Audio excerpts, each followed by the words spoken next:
थाना मंडी मुठभेड़ में सुरक्षा बलों ने मारा एक आतंकी। गोलाबारी में जेसीओ सहित 2 जवानों ने पाई शहादत।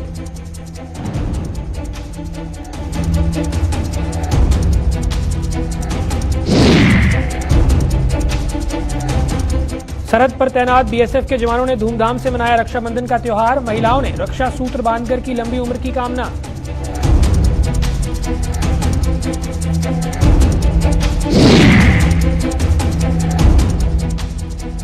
प्रतिबंध के बावजूद जम्मू में गट्टू डोर की हो रही है सरेआम बिक्री। आसमान में परवाज भरने वाले परिंदों की जान आफत में।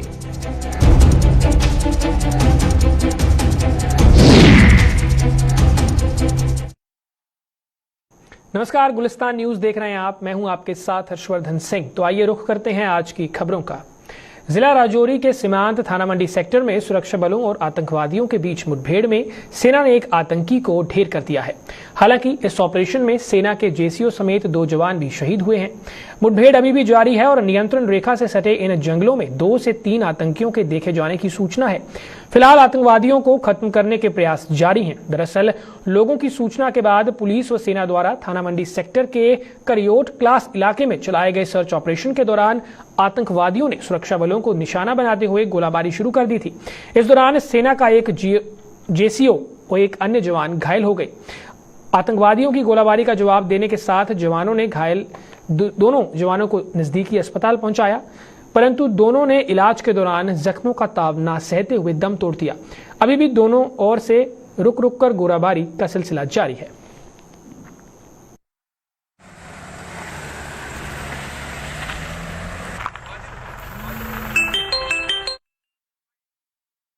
रक्षाबंधन के त्योहार को अभी भले ही 3 दिन बाकी हैं, लेकिन अपने घरों से दूर सरहदों की रक्षा करने वाले बीएसएफ के अधिकारियों और जवानों ने आज ही इस त्योहार को धूमधाम से मनाया। सुचेतगढ़ की ऑक्ट्रॉय पोस्ट पर आज उत्सव जैसा माहौल देखने को मिला, जहां बाहरी राज्यों से जम्मू पहुंची महिलाओं ने बीएसएफ के जवानों को रक्षा सूत्र बांधकर उनकी लंबी उम्र की कामना की।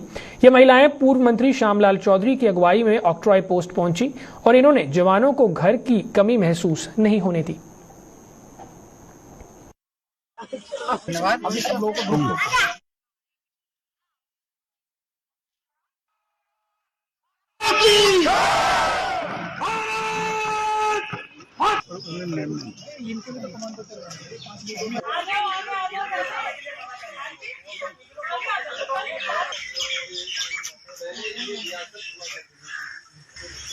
फौजी भाइयों के लिए एक कविता प्रस्तुत करना चाह रही हूँ। मैं उसकी चंद पंक्तियाँ आपको सुनाना चाहती हूँ। जब सीमाओं पर वो रात भर पहरा देते हैं, जब सीमाओं पर वो रात भर पहरा देते हैं, तब हम अपने घरों में आराम से सोते हैं, तब हम अपने घरों में बेटा तो बहुत आराम से सोते हैं। किसी माँ का बेटा है, किसी बहन का भाई है, किसी माँ का बेटा है, किसी बहन का भाई है। लड़ते लड़ते जिसने अपनी जान गंवाई है। कुछ बहनें अलीगढ़ से हैं, कुछ बहनें दिल्ली से हैं, कुछ नोएडा से, कोई गाजियाबाद से, अलग अलग राज्यों से हैं। यहाँ तक कि हमारी जो संस्था है, जो ग्रुप में जो बहनें आती हैं, उसमें से कुछ बहनें ऐसी हैं जिनकी एज 70+ है, 73 साल भी है उनकी एज, और उनमें इतना जोश रहता है कि हम ऐसे लगता है कि उनके सामने हम फीके हैं। और वो हर साल हमारे साथ आती है सैनिक भाइयों को राखी बांधने के लिए। और मैं सोचती हूँ कि हम सब लोगों का बहुत बहुत बड़ा सौभाग्य है कि हम इस बॉर्डर पे हैं, और हम ये 0 बॉर्डर पे हैं। बिल्कुल जस्ट जहाँ मैं दिखा रही हूँ ये पाकिस्तान की सीमा है, और ये जहाँ हम खड़े हुए हैं ये भारत की सीमा है। जम्मू में रक्षाबंधन और श्री कृष्ण जन्माष्टमी पर गट्टू पर प्रतिबंध लगाए जाने के प्रशासन के तमाम दावे फिसड्डी साबित हो रहे हैं। हाल ही में कुछ 2 पहिया वाहन चालक जहां गट्टू गले में फंसने से घायल हो चुके हैं, तो वहीं खुले आसमान में परवाज भरने वाले परिंदों को भी इसका खामियाजा भुगतना पड़ रहा है। जम्मू शहर में जगह जगह ये परिंदे गट्टू में फंसकर या तो घायल हो रहे हैं या तो अपनी जान गंवा रहे हैं। हालांकि वन्य जीव संरक्षण विभाग के मुलाजिम अपनी जान जोखिम में डालकर इन परिंदों को नया जीवन देने में जुटे हुए हैं।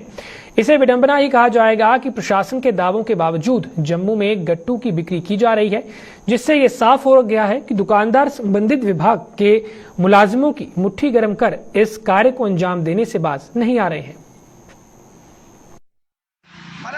वो जो गट्टू डोर का जो चाइनीज डोर आती है उसमें फंसा हुआ था। इसकी टांग ये फ्रैक्चर हो गई है, दोनों बड़ी बुरी हालत हुई है। पता नहीं कब से फंसा था ये। तो अब हमें कंप्लेन आई तो हम आए, हमने हमारे बंदा ऊपर जाके चढ़ा के लाया।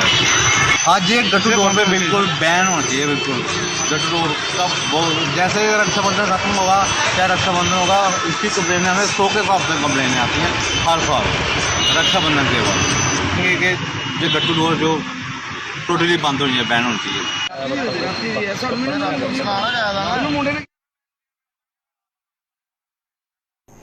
भाई बहन के प्रेम का प्रतीक रक्षाबंधन का त्योहार अब कुछ ही दिन उसको शेष रह चुके हैं।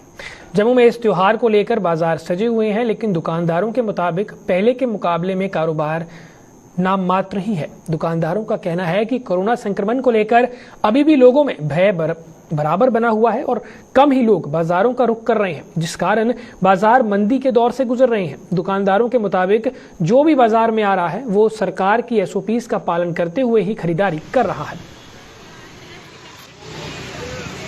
कोरोना की बीमारी से जो पिछले साल से शुरू है, अब तीसरी लहर आने वाली है। लास्ट ईयर भी यही हिसाब रहा, लोगों की दुकानें सजी रही लेकिन लोगों की भीड़ बहुत कम रही। लोग डरते हैं कहीं बीमारी की चपेट में आ गए तो क्या किया जाएगा, परेशानी हो जाएगी। दुकानें सजी हैं, माल लगा हुआ है, बीच बीच में लोग आते हैं। लोगों ने सावधानी भी रखी हुई है, जो गवर्नमेंट की गाइडलाइन है, जैसे मास्क लगाकर सोशल डिस्टेंसिंग सारा इस्तेमाल कर रहे हैं। लेकिन फिर भी चर्चा यही है कि लोगों के मनों में डर है कि कहीं बीमारी की चपेट में ना आ जाए। लेकिन त्यौहार है, इसे तो मनाना ही है। काम काज थोड़ा सा कम हो रहा है, क्योंकि कोरोना की वजह से लोग घर से कम निकल रहे हैं। लेकिन फिर भी काम थोड़ा सा चल रहा है, लेकिन इतनी वो नहीं है, खरीदारी लोग कम कर रहे हैं। और कोरोना की वजह से मैं ये भी लोगों से भी अपील करूंगा कि जितने कम से कम बाहर निकलें, जितनी जरूरत का सामान लेने के लिए एक ही बार बाहर निकलें। तो काम की स्थिति देखी जाए तो इतनी अच्छी नहीं है जो पहले होती थी। कोरोना की वजह से लोग बाहर भी नहीं आ रहे हैं, ना कोई शॉपिंग कर रहे हैं। तो जो माल वो पड़ा ही हुआ है, अभी कस्टमर देखने को नहीं मिल रहे हैं यहाँ पर। तो वैसे भी कोरोना की वजह से कहीं डेथें भी हुई हैं लोगों के घर पे, तो वो भी नहीं बना रहे हैं इसी करके। तो जो है देखते हैं हम।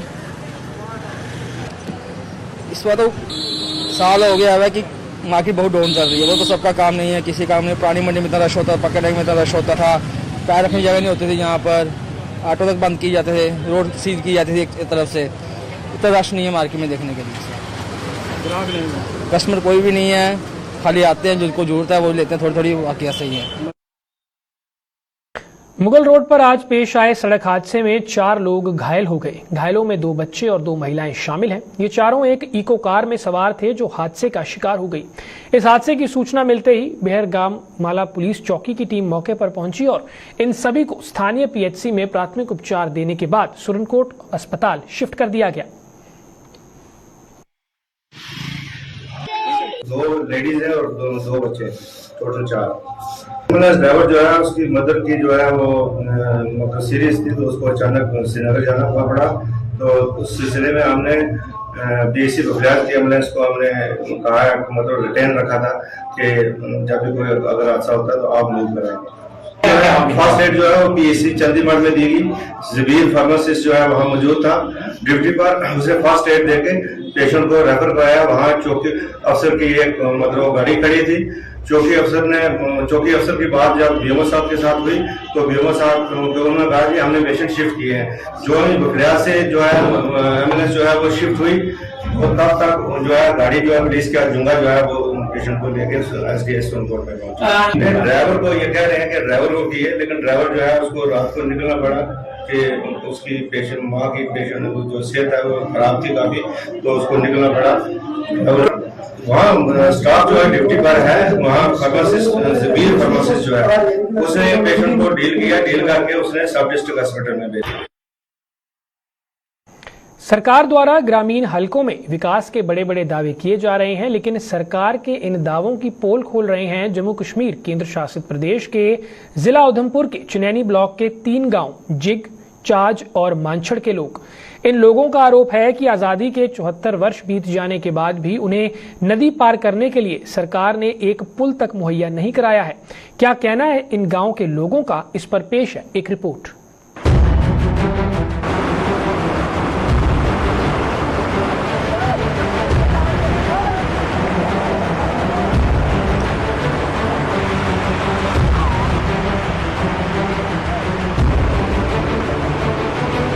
ये तस्वीरें हैं आधुनिक भारत की,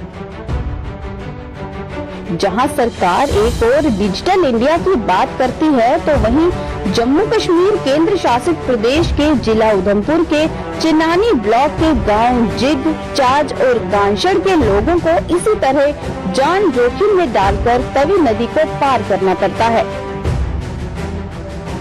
तवी नदी पर पुल न होने के कारण इस क्षेत्र के करीब 200 से अधिक परिवार बुरी तरह से प्रभावित हैं।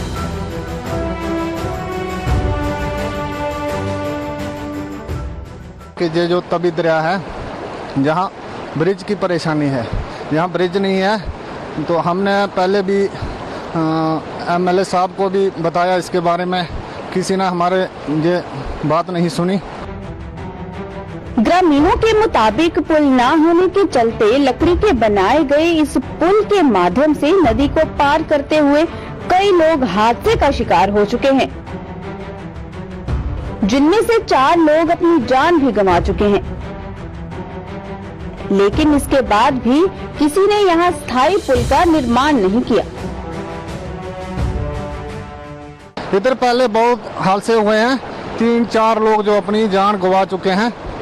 तो इस ब्रिज की वजह से तो हम यही अपील करना चाहते हैं मीडिया के माध्यम से कि हमें जहां ब्रिज चाहिए। सबसे ज्यादा परेशानी इन गांव के लोगों को बरसात के मौसम में आती है, जब तवी नदी उफान पर होती है। तब इन गांव के लोगों को सबसे अधिक परेशानियों का सामना करना पड़ता है। पुल की वजह से तो बहुत दिक्कतें हैं सर। पुल की वजह से हमारी आने जाने का रास्ता जो है यही है, जैसे ये हमें डंडा जोड़ के लगाया हुआ है, ऐसी सुविधा बनाना पड़ती है। नहीं तो बरसात के मौसम में एक दूसरे गांव से दूसरे गांव के लिए जाना तो ज़्यादातर हमें 10 किलोमीटर का सफर करके जाना पड़ता है। इन लोगों के मुताबिक सबसे अधिक परेशानी स्कूली बच्चों और बीमार लोगों को अस्पताल तक पहुंचाने में आती है। पुल न होने के कारण ग्रामीणों के सामने ये सबसे बड़ी चुनौती है।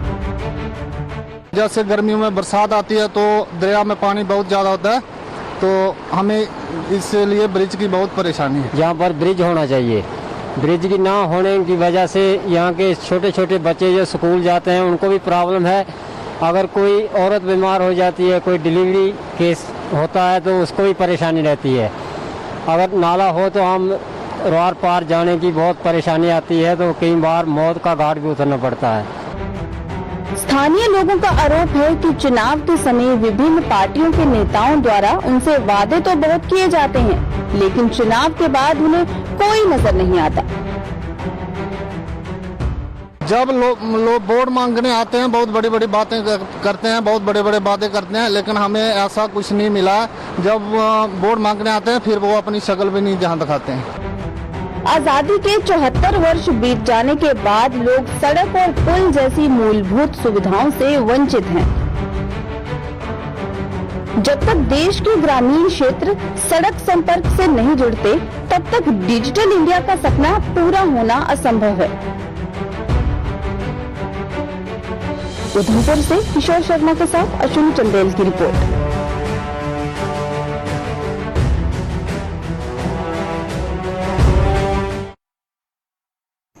रियासी के जिला अस्पताल में लोगों को स्वास्थ्य सुविधाएं तो दी जा रही हैं, लेकिन अस्पताल के अंदर कैंटीन न होने की वजह से लोग आज भी दो चार हो रहे हैं। अस्पताल में आए मरीजों के तीमारदारों ने कहा कि रियासी जिला अस्पताल के अंदर कैंटीन न होने की वजह से उन्हें काफी दिक्कतें पेश आ रही हैं। तीमारदारों का कहना था कि अस्पताल में कैंटीन न होने के कारण दूर दराज से आने वाले लोगों को खाने पीने के लिए करीब 1 किलोमीटर तक दूर जाना पड़ता है, जिससे उन्हें काफी परेशानी आती है। प्रशासन को चाहिए कि जल्द से जल्द अस्पताल के अंदर कैंटीन उपलब्ध करवाई जाए ताकि लोगों को खाने पीने की कोई भी दिक्कत न आए।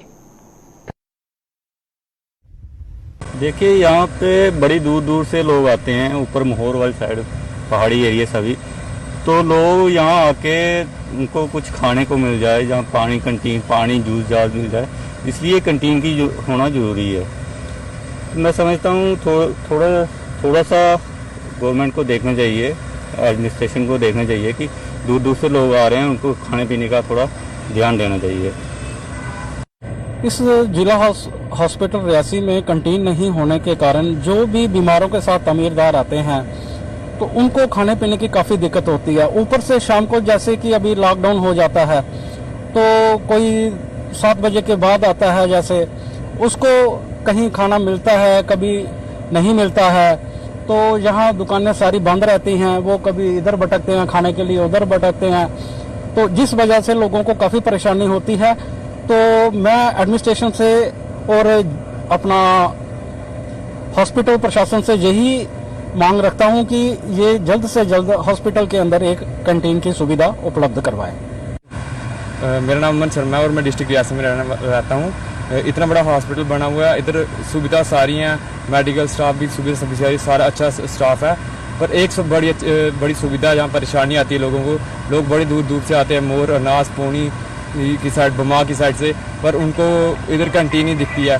लोगों को एक पानी की बोतल लेनी होती है, उनको भी बड़ी आधा 1 किलोमीटर दूर पैदल करके पानी की बोतल आनी पड़ती है।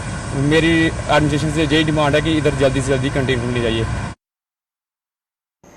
सरकार की मनरेगा योजना पर बिश्नाह ब्लॉक के गांव ताराचक के लोगों ने सवाल उठाए हैं। यहां के लोगों का आरोप है कि इस योजना के तहत होने वाले कार्य में स्थानीय लोगों को रोजगार नहीं मिल रहा है। ठेकेदार इन कार्यों में स्थानीय लोगों को रोजगार देने के बजाय प्रवासी मजदूरों को काम दे रहे हैं। इन लोगों के मुताबिक सरकार ने ग्रामीण क्षेत्रों के लोगों को इस योजना के तहत 100 दिन का रोजगार उपलब्ध करवाने की बात कही थी, लेकिन उन्हें इस योजना के माध्यम से 1 दिन का भी रोजगार नहीं मिला है। अस नरेगा काम नरेगा जी स्कीम है, बड़ी अच्छी स्कीम है।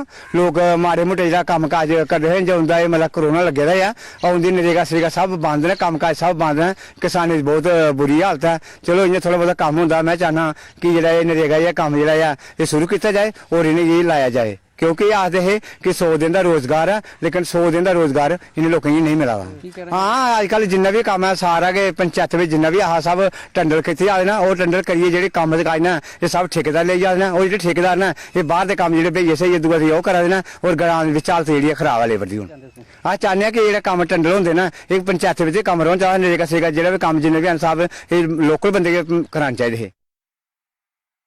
सरकार द्वारा ग्रामीण क्षेत्रों में विकास को गति देने के लिए पंचायतों का गठन किया गया था, लेकिन सीमावर्ती अरनिया के रख गांव अभी भी पिछड़ेपन का शिकार है। लोगों का आरोप है कि गांव अभी भी बिजली, पानी और सड़क जैसी बुनियादी सुविधाओं से वंचित है, लेकिन कोई भी गांव की ओर ध्यान नहीं दे रहा है। इन लोगों का यह भी आरोप है कि पिछले 1 महीने से गांव के लोग बिजली की समस्या से जूझ रहे हैं, लेकिन उनकी कहीं भी सुनवाई नहीं हो रही है। गांव वासियों ने पंचायत के सदस्यों पर उनकी सुनवाई न करने का आरोप लगाया है। राजनी लंबड़दार के, चौकीदार के, पंच के, सरपंच पे कोई भी मतलब साड़ी गल की सुनी है राजनी। ये साड़ा मेन रोड है, साड़ा मेन रोड है, अज को लगी है मेरा ख्याल 10-15 साल ही है। मतलब इन्नी सानू दिक्कत आती, सानू मतलब अगर कोई परेशानी बनी दी या कोई बीमार इंसान होता, सानू मतलब उसी गड्डी के लेना साढ़े वास्ते मुश्किल हो जाता। साड़ा अज ट्रांसफार्म है, अज ट्रांसफार्म सानू महीना ही है, सानू दिक्कत आते ट्रांसफार्म वास्ते। अस मतलब कम से कम 5वां ट्रांसफार्म साढ़ा सड़ी है। साढ़े बच्चे ने मतलब दिन रात मतलब कहना इन्नी परेशानी मतलब आ रही है कि अद तो ज्यादा असें कियां मतलब इत्थे टाइम प्रधानमंत्री दे गल आखदा कि असें जेड़ा भी कम करके असें डिजिटल करके डिजिटल ते सब अभ्यास करके कम, सानू तो इत्थे अज तक डिजिटल लब्भने ते ना कि ऐसा कोई कम होया। अगर साढ़े पैंच सरपंच गी नहीं सुनगे तो अस कुने की सुनानी एह्कड़ी गल। इस बेस कन्नै करिए साढ़े वास्ते महाराज इन्नी दिक्कत आवा दी है कि मतलब अद तो ज्यादा जे अस कुसै कन्नै गल करने कुसै पैंच कन्नै कुसै सरपंच कन्नै अगर गल करने ते सानू मतलब इन्नी दिक्कत आउंदी है कि मतलब हद तो ज्यादा साड़ी सुनिए कोई राज नहीं। ठीक है, पानी है, टूटियां साड़ी लगी दियां काफी देर होई है, मतलब कई साल होई साड़ी मतलब जेहड़ियां टूटियां लगी दियां न, पानी जेहड़ा साड़ा मतलब वो सानू नहीं मिला रहा, खाली टूटियां निशान लगे रहना कि मतलब ठीक है मतलब पानी आवा रहा है, लेकिन साड़ा कोई पानी नहीं है, कोई कुछ नहीं है। नालियां दी हालत देखो तुस, गलियां दी हालत देखो तुस, ग्रां दे विच मतलब इन्नी परेशानी, स्कूल ना साढ़े बिजली दियां तारां देखो, सानू मतलब इन्नी दिक्कत आ रही कि मतलब अब तो महीना ये बत्ती आ रही। अच्छा, और गर्मी बड़ी है, बच्चे रोज सोंदे नहीं बच्चे ना सोंदे ते ना सौन दिंदे, मच्छर नहीं लड़ा, पानी साढ़े पिंड नहीं, सड़कां साढ़े पिंड नहीं, स्कूल साढ़े पिंड नहीं, साढ़े ना पैंच आंदा ना सरपंच आंदा, जिल्ले वोट जा रहे उल्ले आंदे ना ते बाद च इत्थे कोई गेड़ा नहीं मारदा, ना दिखदे ना सुनदे, जिया रहे हो मरा रहे हो, केह् करा दे हो केह् नहीं करा दे, उन्हें कोई मतलब नहीं, बस आंदे ना अपना टाइम मतलब करदे ना ते चली जंदे, बाद च कोई नहीं आंदे। अस म्हीना ही आई पक्की ते परेशानी कन्नै तड़फदे, निक्के निक्के न्याणे राती सानू सौन नहीं दिंदे, सानू किन्नी परेशानी होंदी, इन्ने कन्नै नहीं कोई मतलब नहीं। पुंछ म्यूनिसिपल काउंसिल द्वारा शहर से निकलने वाली गंदगी को दरिया के किनारे फेंके जाने से लोगों ने इसका कड़ा विरोध किया है। इन लोगों का कहना है कि म्यूनिसिपल काउंसिल द्वारा दरिया के किनारे लगाए जाने वाले गंदगी के ढेरों से दरिया का पानी प्रदूषित हो रहा है और अब ये उनके घरों तक भी पहुंच रहा है, जिससे बीमारियों का फैलने का अंदेशा बना हुआ है। अपनी पुंछ म्यूनिसिपैलिटी की बात देखें तो यहाँ पर मैं तकरीबन देखता हूँ कि बहुत कम डस्टबिन लगे हैं। पहले तो वो ओपन जगह है, वहाँ पर वो जितना भी है जो डस्टबिन नहीं होने की वजह से जो है जितना भी कचरा वगैरह है वो खुले में फेंका जा रहा है। उसके बाद जो गाड़ियां हैं वो वहां से उठा के और वहां उठाने के बाद वो सीधा जो है हमारे, क्योंकि उनके पास कोई जगह नहीं है, सीधा जाके दरिया के नजदीक ये डाल रहे हैं। वहां पर हमारे काफी वाटर बॉडीज हैं, इवन के वो जो कचरा है वो दरिया के अंदर जा रहा है। अब इस दरिया के साथ काफी एरिया हमारा जो आगे लगता है, ये खाली पुंछ की बात नहीं मैं कर रहा हूँ, ये मैं सुनकोट म्यूनिसिपैलिटी की बात कर रहा हूँ। वहां से भी कचरा जो सारा बह के पुंछ वाली साइड आता है, यहाँ पुंछ का जो बह के जो आगे जाता है। काफी लोग हैं जिनके लोग इस दरिया का पानी भी पीते हैं, उनके मवेशी पानी पीते हैं। और ये जो जितना भी ये जो गार्बेज जो डंपिंग होता है जहाँ पर दरिया के नजदीक, तो इसकी डंपिंग होने की वजह से है कि तकरीबन वो एरिया जो सारा खराब हो जाता है कि इसमें ये जो मटेरियल उठाकर ये दरिया पे फेंकते हैं, दरिया पे जहाँ फेंकते हैं उससे कुछ ही दूरी पे हमारा जो पुंछ के 2-3 ऐसे प्रोजेक्ट हैं जहाँ से पानी जो हमारा लिफ्ट होकर हमारे पुंछ की घरों में तक पहुंचता है। हमारे गुरुद्वारा मंदिर मस्जिद में वो पानी पीने के लिए यूज किया जाता है। मगर मुझे लगता है कहीं ना कहीं कि ये इस चीज के भी ऊपर बड़ी गौर करने वाली बात है कि उसकी वजह से बीमारियां ज्यादा फैलती हैं। वो जो गंदा पानी है वो हमारे घरों तक आता है, उसके ऊपर भी एक्शन होना चाहिए। कुछ साल पहले यहाँ वेस्ट मटेरियल प्रोजेक्ट जो उसको लेकर एक चला था, मुहिम चली थी कि जल्द ही जल्द उसको बनाया जाएगा। मगर बड़े अफसोस की बात है कि वो भी जो काम है वो डिस्ट्रिक्ट एडमिनिस्ट्रेशन की नजरों में आज तक बंद है। जितना भी कूड़ा करकट है वो उठाकर अपने दरिया के किनारे फेंकती है, जो सारा बहकर इस समय पानी के बीच में जाता है। और पानी के बीच में जाने से बहुत बड़ा हमारा नुकसान हो रहा था, क्योंकि ये पानी है हमारे माल मवेशी भी पीते हैं, लोग भी इसको इस्तेमाल करते हैं और फसलों को भी जाता है। इससे हमारा सब कुछ तबाह और बर्बाद हो रहा है। और इससे प्रदूषण जो है, सबसे बड़ी बात है, जो प्रदूषण फैल रहा है उससे वातावरण पूरा प्रदूषित हो रहा है और सारा माहौल खराब हो रहा है, लोगों की सेहत भी खराब हो रही है। मैं आपके माध्यम से सरकार से कहूंगा कि जितने भी कूड़ा करकट फेंकने की जगह इसके लिए डंपिंग यार्ड बनना चाहिए और भी चीजें बननी चाहिए, ताकि लोगों की सेहत का भी ध्यान रख सके। जो हमारे प्रधानमंत्री जी कहते हैं सब स्वच्छ भारत अभियान, उसका भी सीधा उल्लंघन होता है। मैं ये कहूंगा कि इसके लिए फौरी तौर पर डिप्टी कमिश्नर को एक प्रोजेक्ट बनाकर डंपिंग यार्ड के लिए यहाँ पर बनाना चाहिए, ताकि लोगों की सेहत के साथ जो खिलवाड़ होता है वो भी उसको रोका जा सकता है, क्योंकि म्यूनिसिपैलिटी तो इस तरफ ध्यान नहीं दे रही है। मैं यहाँ पर बैठा था अभी 2.5 साल पहले की बात कहता हूँ कि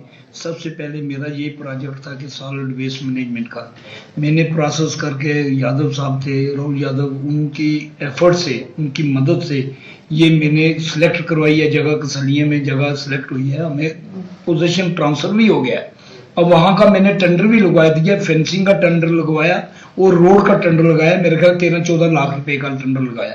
अब ऐसे है कि लोग उधर के जो हैबिटेंट है वो अननेसेसरी कहते हैं कि नहीं जी ये लोगों की हैबिटेशन है, यहाँ पर नहीं बनना चाहिए, ऐसी कोई बात नहीं है। वो उधर सॉलिड वेस्ट मैनेजमेंट का प्रोजेक्ट है, उधर चलेगा। वो उसके जगह अलाट हो गई है, हमें जगह ट्रांसफर हो गई है, प्रोजेक्ट बन गया, पैसे सैंक्शन हो गए, सारा फॉर्मेलिटी पूरी हो गई है। अब डिले होता है, डिले हो रहा है, वो डिले मेरे पार्ट पर नहीं है, वो कुछ हर आदमी की कमी है, कोई एडमिनिस्ट्रेशन की भी कमी है, और कमी को दिक्कत है, दिक्कत दूर करेंगे। डीसी साहब से इस कंटेस्ट में 3 बार मिला।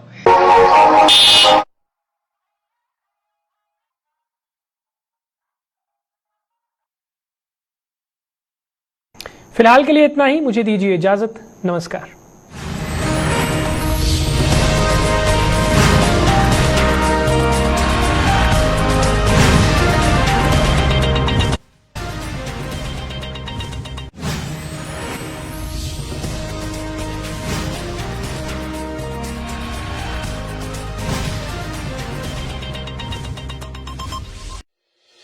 संकल्प ये हमने लिया, हर काम को पूरा करे, वंचित कोई ना अब रहे, ये लक्ष्य हम पूरा करें।